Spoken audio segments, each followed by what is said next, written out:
While we were all watching the Suns destroy the Golden State Warriors on Wednesday night, the Phoenix Suns were reportedly in the middle of trade talks as well. Joining me on today's episode of Locked On Suns, the man who tells us now those trades are on pause. We'll break down what that deal might look like and if it is really, truly dead. Let's go. You are Locked On Suns, your daily Phoenix Suns podcast. Part of the Locked On Podcast Network, your team every day.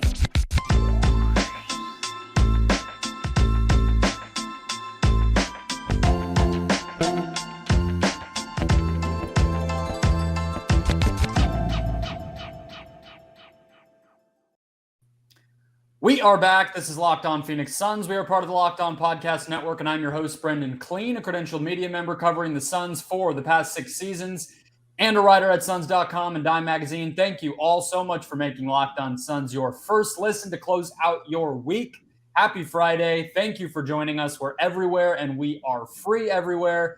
The best way to support the show is to subscribe. So whether you're on Apple, Spotify, YouTube, wherever you might be, hit follow, hit subscribe. Do not miss this show in your feed every Monday through Friday. And if you are on YouTube, go ahead and hit the bell down below. Get a notification every time a new show posts, and drop a comment below telling me if you like this trade. Let's not waste any time getting into it. Joining me on the show, a newsbreaker here on this Thursday, and the first guest I ever had when this show went on to YouTube, Brandon Duenas. He is a writer over at Bright Side of the Sun, the co-host of the Sun Solar Panel. He is at ZonaHoops _ on Twitter. How are you doing, man? Like you said before we hit record, it is long overdue to get back on the mics. Yeah, man, 100%. It's back to the old stomping grounds now. Good to be back and talk some Suns basketball with you, and some chaos happened the last 24 hours. So what better time to kind of dive right into all that madness? It is good timing. Yeah, Brandon and I were going through the blood, sweat, and tears of the 2021 playoffs together for longtime listeners. So maybe we'll have another opportunity to talk about real basketball someday with this team. But the chaos continues. So let's talk about it. I think it was Mark Stein initially last night, Brandon, who had it. Screenshot of Jae Crowder's Instagram story with a black screen and a clock. And then Stein said there were credible rumblings, was I think the word he used, that there was a trade on the horizon or that there was some sort of deal in the works. Then about, I don't know, sometime during the game, Jake Fisher adds to that, says that there's a 3-team deal that seems to be coming together. And I felt like that was very legit. It felt you were hearing the Bucks rumors recently. You were hearing the Max Strus Heat rumors. So I didn't think that was a coincidence that there was this other reporting from other teams combined with this whole thing and Crowder on Instagram. Let's just start there. What do we think were the other pieces here? Because you had it this morning that it would have been Crowder to the Bucks, Eric Gordon to Phoenix, Grayson Allen to Houston. So the Bucks side of this that had popped up does seem to be pretty legit. Allen was always the guy. Gordon always made sense from a Houston standpoint. They're a team that easily can just throw salaries around. Mm-hmm. What else do we think would have been in that? Because that's not a complete deal from a salary standpoint, from a pick standpoint. What do we think else was being talked about at that time before we get into whether it's still on or not? Yeah, no, exactly. I mean, there had to be more parts just from a financial perspective. Houston, needs to take back, I think it's like $6.3 million or something in that ballpark. So, that's where you insert Dario Saric or maybe a Landry Shamet. But the first thing I do when looking at these rumors, like wherever they come from, and there's a lot of noise. What I do is I kind of backtrack and look, has Jae Crowder been connected to the Bucks? Yes. That's something we all know has been kind of, he's been probably one of the 4 or 5 teams that has consistently popped up as Milwaukee. He's from there, or played college ball there. And, the fans there seem to want him, him and Bobby Portis just, doing, menacing things over there. So it might be the Mirotic punch part 2, to be honest. I'm a little bit nervous about the possibilities of those two guys, but yes, he fits there perfectly. They lost PJ Tucker. And so they've been on the hunt for a guy just like him. Yep. So check the box there. Grayson Allen's always been the name that's been kind of rumored to match that contract. Whether or not the Suns have interest, I don't know. I don't have any intel on that. But I do know that Houston's been trying to move Gordon. That's no secret.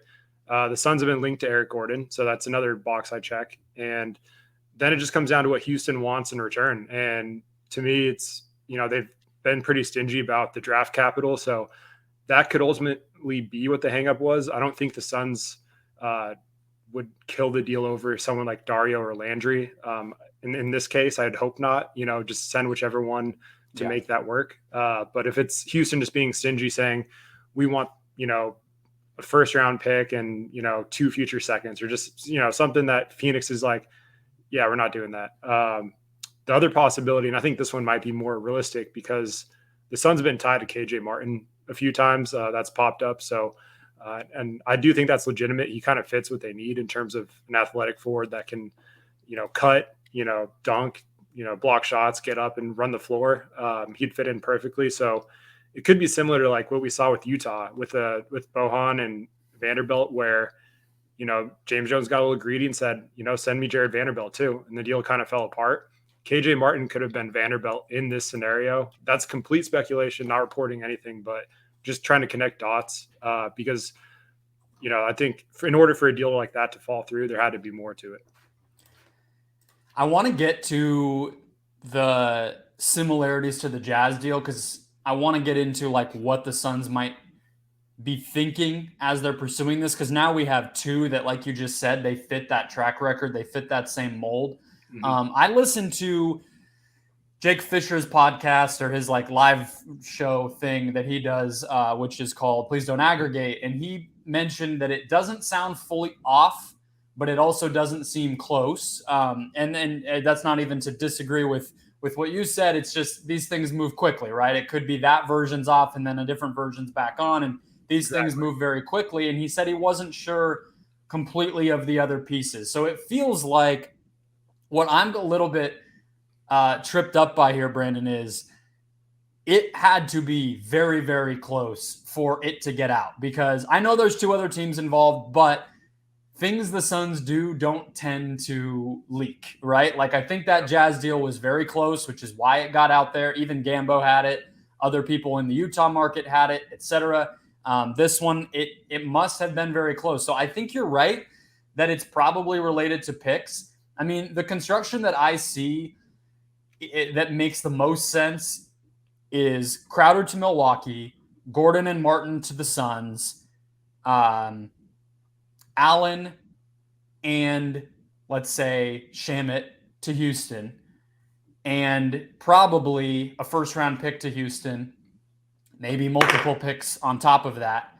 Mm-hmm. The thing that I'm a little bit confused by is the Bucks may very well be getting the best player in that trade, and I come back to maybe what they were giving up was the holdup, because I don't know what their pick situation is off the top of my head. Their picks aren't very good, obviously, because they're a great team every year. They have Giannis. They had a few outgoing because of Drew Holiday and trading for him to the Pelicans. So I almost wonder if that's what the holdup was, is the Milwaukee side of this, because they're getting a very awesome role player and they don't have a lot of good other stuff to give up outside of Grayson Allen.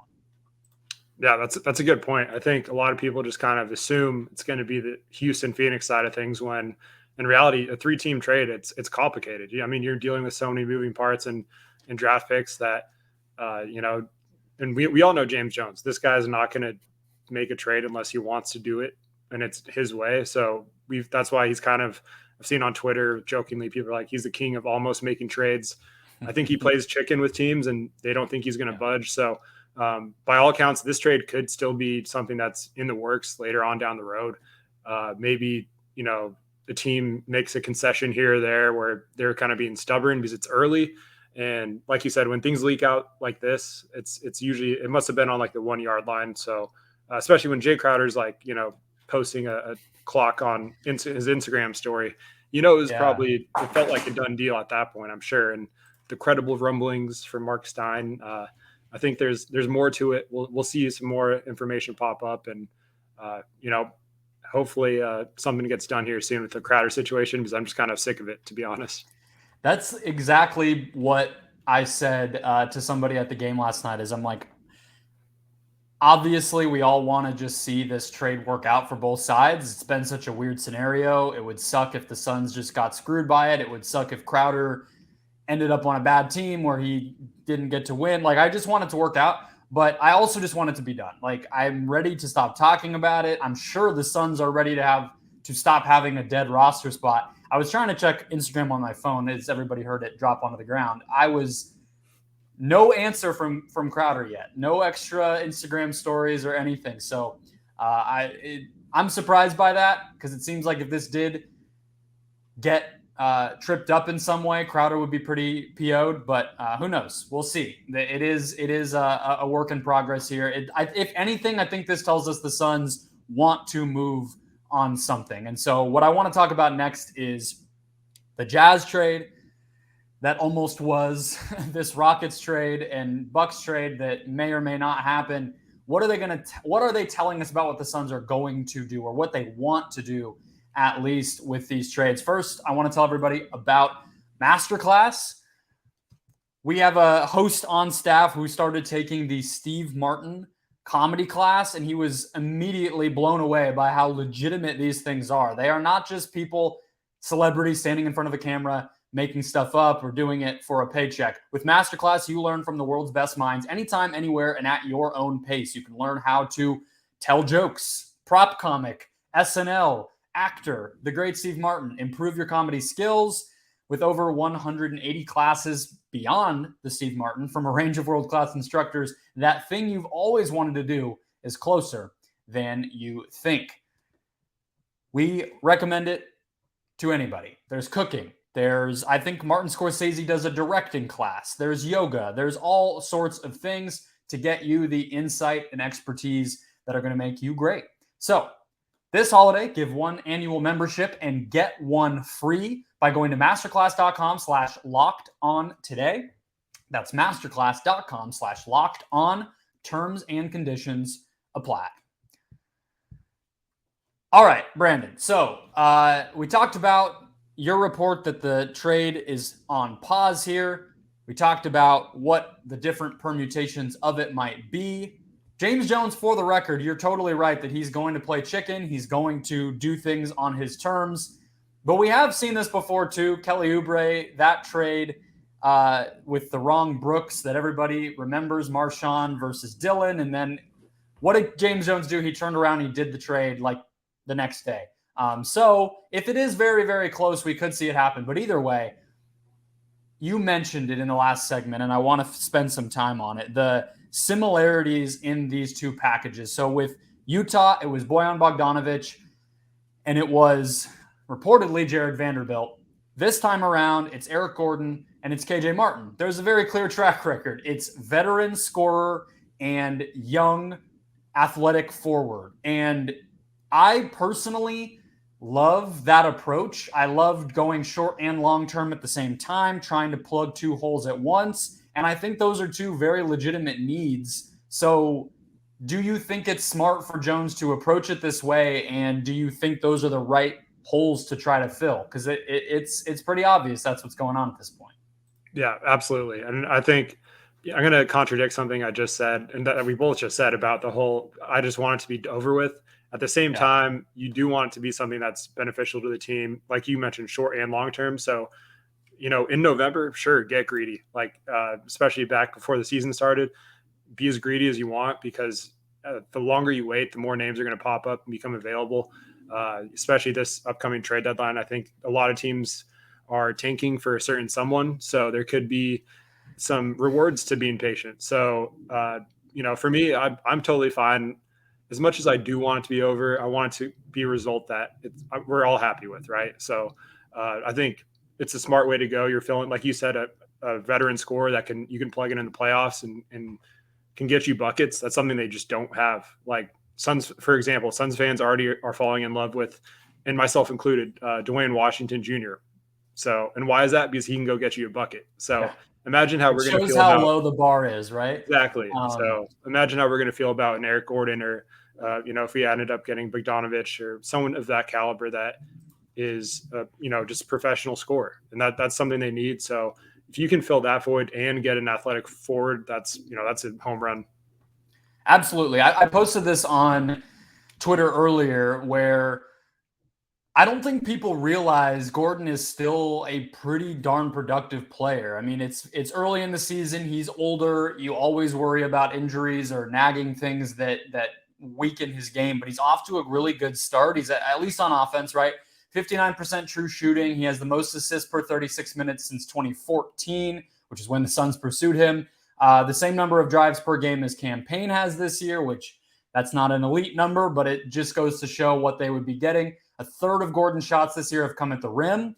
And again, take this one with a grain of salt too. The Rockets are plus 3.7 when he plays. Now they're awful, so that's not saying a lot. But on the other end of this trade, you have KJ Martin, who is also off to a pretty solid start. I mean, I think he's one of these guys, Brandon, that people just have overlooked, and I don't blame anyone. Houston, again, is not a very good team. They're not really trying to win. The part that really jumped out to me when I had looked at his game earlier on, you mentioned he'd been linked to the Suns before. Jake Fisher is actually the one who had that when he wrote about Crowder, like right around the time the season had started, is that Martin's a pretty darn good three-point shooter. Like, I just didn't, kind of coming out of college and whatnot, he was such a raw player that I didn't really know he had that, but he's taken 314 threes as a pro now, and he's knocking down 36%. I mean, that's just like a touch below league average for the type of player he is, which is like a small ball forward.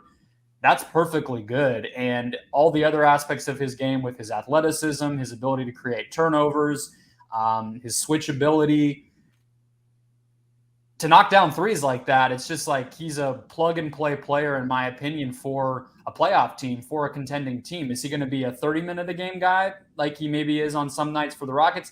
Probably not. But you're talking about two dudes who you would be able to put onto this team who would probably get run in a, Game 7 against the Mavericks type of situation. And I just think that's a pretty amazing package. Do you think this is better than the Jazz offer? That was one of the questions on my mind. I think I like this one better.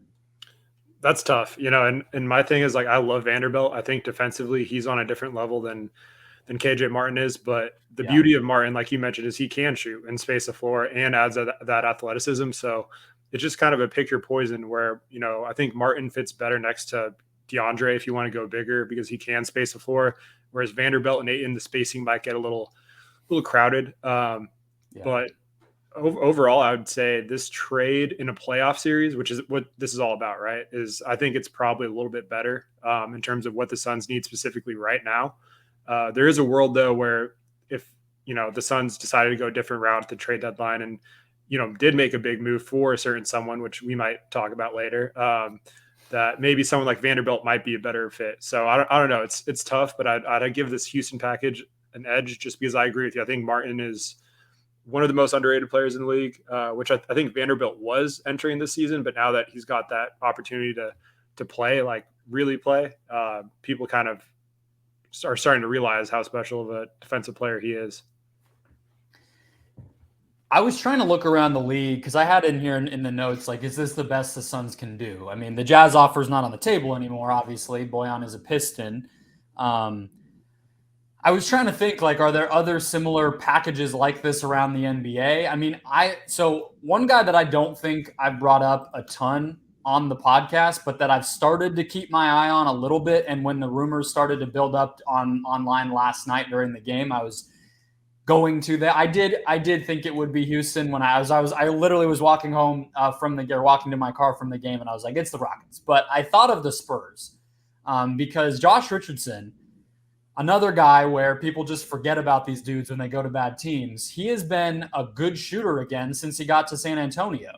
And he was not a good shooter. He was a bad addition by the Sixers, people will remember. And then he went to Dallas, wasn't all that impressive. And then he played at Boston for a little bit last year. But basically, since he was on the Celtics last season, he has been a good shooter again. He was 40% in 44 games for the Celtics, and he's at 41% for a season and a half with the Spurs. It's not a ton of attempts, but it's over 300 attempts at this point. So if you look at the Spurs, could you get Richardson plus one of their young players? That was the only other package like this that I really could think of, where you're getting a vet who can score and fill that role for you. But then also, the Spurs, you could pick any number of these young guys that they have, and that could be the similar type of thing. But I don't know if that's better than the Houston offer.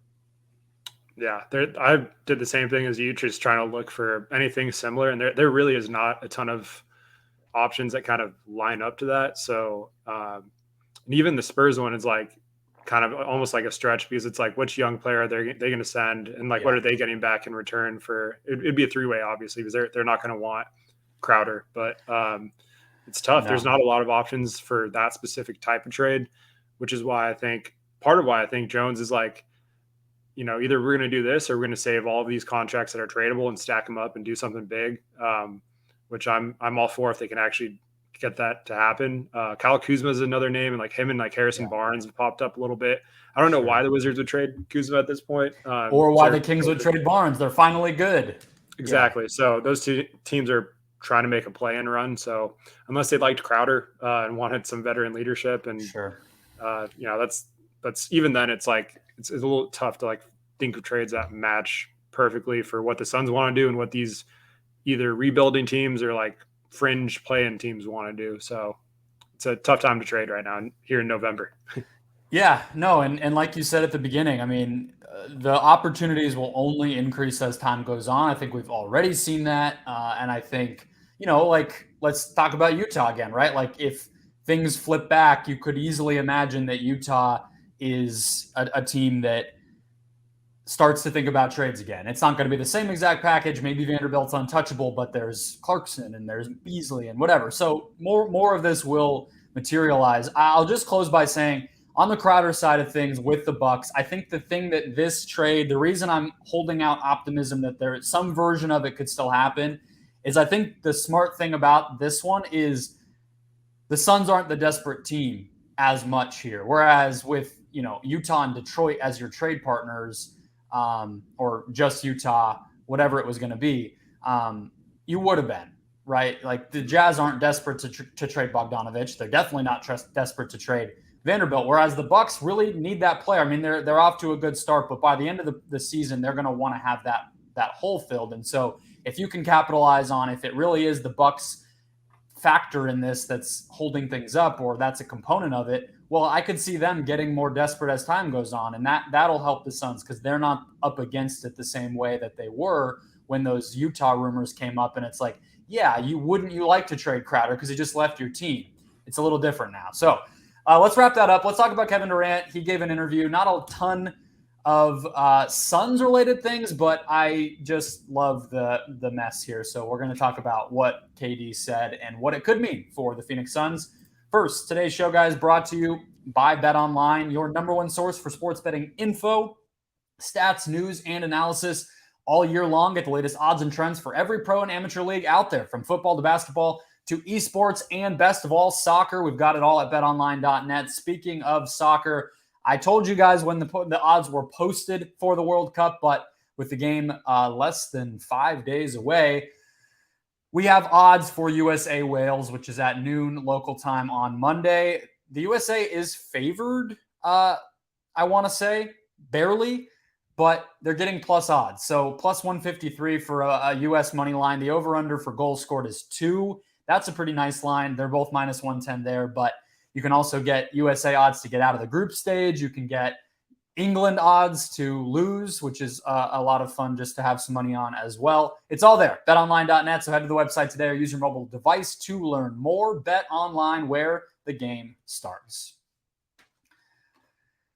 Okay, Kevin Durant gave 2 exclusive interviews, which I think Brandon makes neither one of them exclusive, but it happened nevertheless with the game against the Kings, where they gave up 153 points. Brooklyn did. And you would have expected, I think, for that interview, those 2 interviews, to be much more negative than they were. I don't know what your read on it was, but it seems like KD was really tired of Steve Nash. He's going on the record saying they weren't practicing enough, weren't doing drills enough. It's like there's only one guy that you can blame that on, and it's the coach. And it's a very specific thing to complain about. So maybe that's all it was. Maybe Nash being fired and Kyrie looking like he's about to come back. Maybe KD really is happy. The team's winning again and things are seemingly okay. It's always hard to parse what he really thinks, though. And it also doesn't seem like the NBA is giving up on pursuing him. So what did you take away from the latest KD drama? Yeah, so I was right there with you on the whole Nash thing. It definitely seems like it was directed towards him. And, he does seem happy in Brooklyn, and he tried to make it very obvious or very clear and state that he was happy with, where he was in his basketball, his play and everything. But the one thing that kind of stood out to me that gave me a little pause, naming your starting lineup by, first and last name like that, calling them out, that was just like leaving them out to dry. It's like, if I'm Edmund Summer or Royce O'Neal and I'm reading that, I'm just like, what the hell, man? Like, yeah, it's just kind of, to me, it's something that there is something there. And it's whether it's something that boils over to trade this like winter or this off season, I don't know. But, for him to complain about the roster personnel, that specifically was a little bit, that was kind of like the only part of the article where I was like, maybe this isn't over.